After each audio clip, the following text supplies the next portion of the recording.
Selam kızlar, yeni videoma hoş geldiniz. Umarım hepiniz iyisinizdir. Biz çok şükür iyiyiz. Bugün günlerden pazar. Yani biz cumartesi evdeydik full. Dün sadece bir Aldi'ye gittik. 2 dakika yani toplasak yarım saat. Ve bugün kermes varmış Harley'de.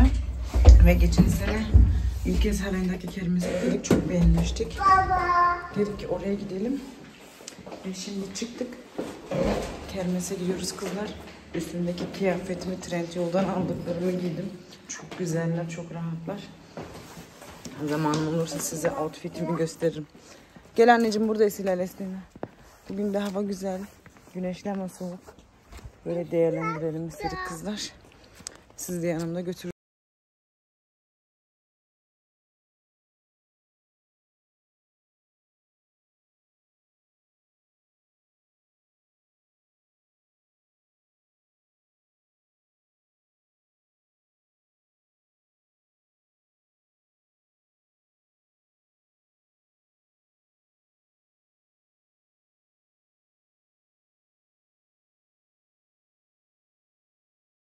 Ne getirdik, bakın arabanın haline.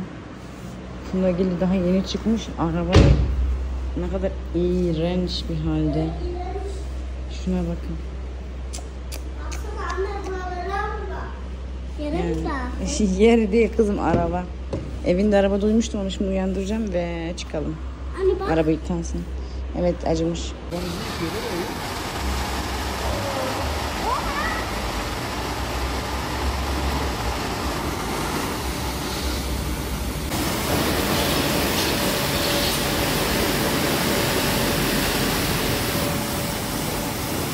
Nasıl bakıyorlar ha? Nasıl yıkıyor değil mi Esra üstüne? Öyle.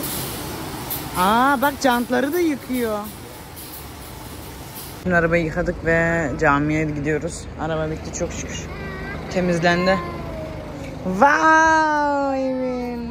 Wow. Biz buluştuk. Ve şimdi camiye gidiyoruz.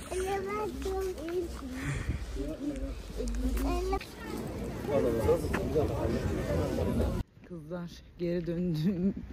Çünkü evin hanımı altını pisletmiş. Yolda giderken geri döndü. Şimdi evin altını temizleyeyim. Sonra geri gideceğim artık. Ay ay, bir işiniz mi var? Derdiniz var değil mi evin? Aha. Deli çocuk. Ya. Ama bu kez standlar yok nedense. Geçen geldiğimizde kıyafet standları falan vardı ama belki içeriği falan almışlardı, bilmiyorum. İçeriye giremedik zaten. Girdiğimiz gibi kermesten geri çıktım. Kızlar da Adana yiyor bu kez. Afiyet olsun. Şuna bak.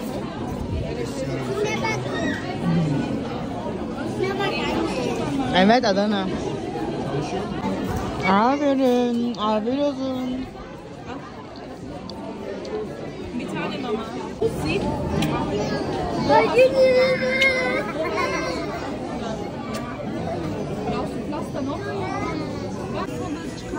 Şimdi bunun 6 daha varmış ya. Kızlar şöyle pasta aldık. Esin'le bakayım. Esin'le de şey aldı. Esin'le de pasta aldı. Esin'in pastasının dilimine bak maşallah. Ne kadar büyük değil mi?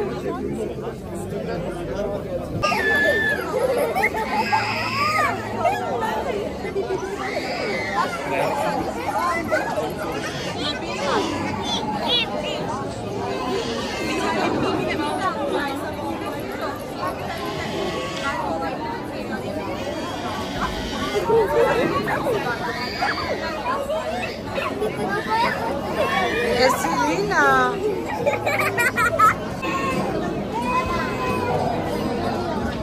Özür dilerim. Ne diyor? Oturamıyorum.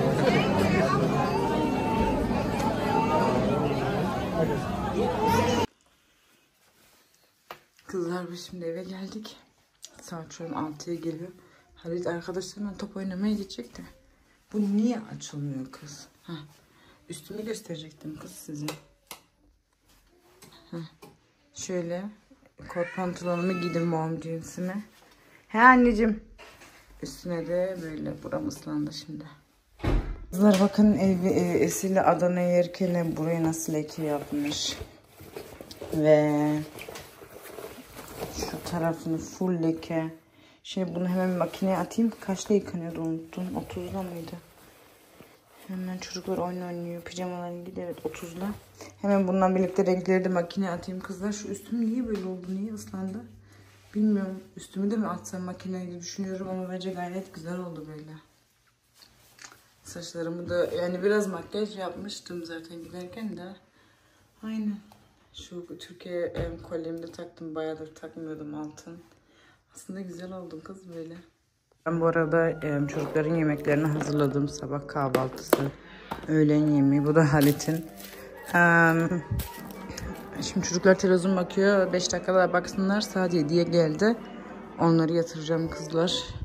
Mutfağımı da topladım bakın. Şöyle. Halit de maç oynamaya gitti arkadaşlarından sonra da belki bir şey içmeye gideceklermiş. Bilmiyorum ama ben de evin işini hallediyorum. Ben bu arada üstümü değiştirdim. Şimdi çocukları uyutmadan evine bu soğan karışımından vereceğim. Öksürüğüne iyi geliyor biraz. Şöyle bakın bu suyunu çıkarıyor ya, bunun suyunu çekiyorum direkt içinden. 2 ya da 3 gün içiliyor herhalde. İçine bal ve soğanı böyle kestim kızlar. Şimdi bunu bunun içine koyuyorum ve suyunu çektiriyorum. Çektirebilseydim. Kız içine soğan girdi.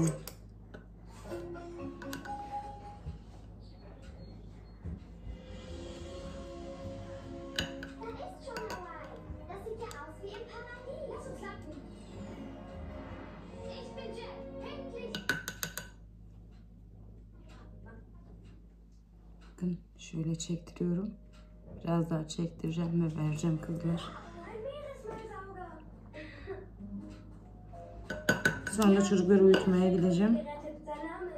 Şöyle bildiğiniz evde sağlıklı bir ilaç. İyi geliyor kızlar gerçekten. Geçen sene de çok yapıyordum. Kırmızı soğan aldım, ondan yapacağım. Bir de turp aldım, turpla da yapacağım. Ama önce bu bitsin kızlar. Bu kadar vereyim. 2,5 milim, 3 milim arası veriyorum kızlar. Çoktan biraz rahatlatıyor bağrına. Ve buzdolabında kalsın hep. Buzdolabında durdukça soğan kokuyor ama mecburuz içirmeye. Şimdi çamaşırların 20 dakikası kaldı. Ondan sonra siyahları da açacağım direkt. Siyahları da yıkarım. Yarına durarım artık. Kızlar şimdi evin ilacını içti. Şimdi de inhalerini yapıyoruz. Yeter biraz sıkma, tamam mı annem, yeter. Esile inhalerini yapıyor. Çek 1 2 3, 4, 5, 6 bitti. Nein, bir daha. Ben de. Hayır, sana gerek yok. Yok. O evinin. Bu gerçekten olmaz. Ben evini uyuttum ve bakalım artık renkleri çıkmış mı? Bu da zaten sürü olmuştu. Şimdi siyahları attım. Evini uyuttum kızlar. Kızlar bir taraftan MasterChef açtım. Esli'nin çekidindeki lekelerin yarısı çıkmış kızlar. Bakalım benim kolumdaki sürüp lekeler çıkmış mı?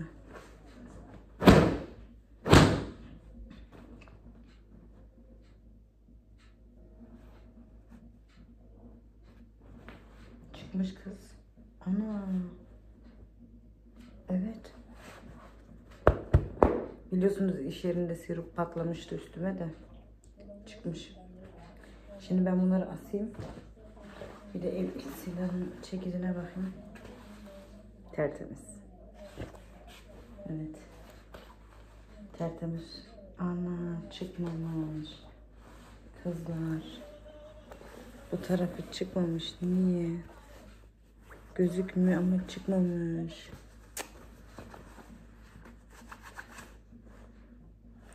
İyi Esila, iyi. Yemin ediyorum beni delirtecek ya. Aslında bütün kirler çıkmış. Sadece burası çıkmamış. Buraya ben bir daha bir leke sökücü yapayım. Çitileyeyim. Ondan sonra elimle yıkayayım bir daha bakayım da. Çıkacak mı, inşallah çıkar. Bu arada MasterChef açtım. Bugün eleme gecesi var. Evinde uyudu da öksürüğü başladı. Aynen, şunları bir asayım, sonra görüşürüz. Kızlar biliyorsunuz ben bayağıdır bu şeyleri yemiyorum. Siz söyleyin, çiğ makarnası. Ama annem geçen gün bana bundan verdi. Ve bunu deneyeceğim bugün. Bu da carbonara'ymış ama başka bir markanın ve çok acıymış. O yüzden ben de bunu deneyeceğim şimdi. Çocuklar da yatağında, kızlar uyumamış daha. Çekidi çitiledim, koydum. Biraz öyle dursun.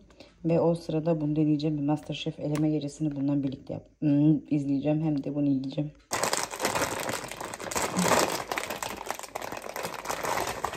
Kızlar bu yuvarlak, eskiden orijinal buldakın yuvarlakları gibi. Şimdi ben suyumun içine bunu koyuyorum. Bu ne kız? Heh. Bu ne sosu? Bir de bu da üstüne gelen şey carbonara'ymış. Bu da acı sosu kızlar. Böyle. Ben bunu yapayım. Şimdi bu suyun içine koydum kızlar, görüyorsunuz. Ve haşlayayım. Sonucu gösteririm zaten, merak edenler kanalımda bakabilir çiğ makarnasını nasıl yapıyorum diye. Bu orijinali yuvarlak olanlar, dörtgeni de orijinal olmayanlar da kızlar. Demek ki böyle. Halit de dün bana spätzle aldırdı. Canı spätzle istiyormuş da. Belki yarın onu yaparım, bilmiyorum kızlar. Her gün ne yemek yapacağımı şaşırıyorum. Siz de yazmıyorsunuz bana. Yani bana dediğim yorumları. Neyse. Ben bu makarnamı yapayım da yiyiverem gari. Keşke enoki pilsem de olsaydı, mantarım. O güzel oluyordu. Neyse. Boşverin, böyle yiyelim. Kızlar sonuç böyle. Ben biraz daha fazla süt koydum. Çünkü çok acıymış. O yüzden bu kez yani bu marka çok acıymış gerçekten. O yüzden biraz daha sütlü yaptım. İnşallah acısını biraz daha almıştır. Çünkü süt koydukça acısını alıyor kızlar. Ve içine 2 parça gavda koydum. 2 şaybe. Aynen böyle oldu kızlar, bakın. Şimdi bunu oturup yiyeceğim. Sonra da bakalım artık. Öbür çamaşırları atarım. Kızlar duymuş mu diye bakayım şimdi. Sonra oturayım rahatça. Kızlar şimdi siyahlar yıkandı. Onları bunun içine atıp kurutmaya çalıştıracağım.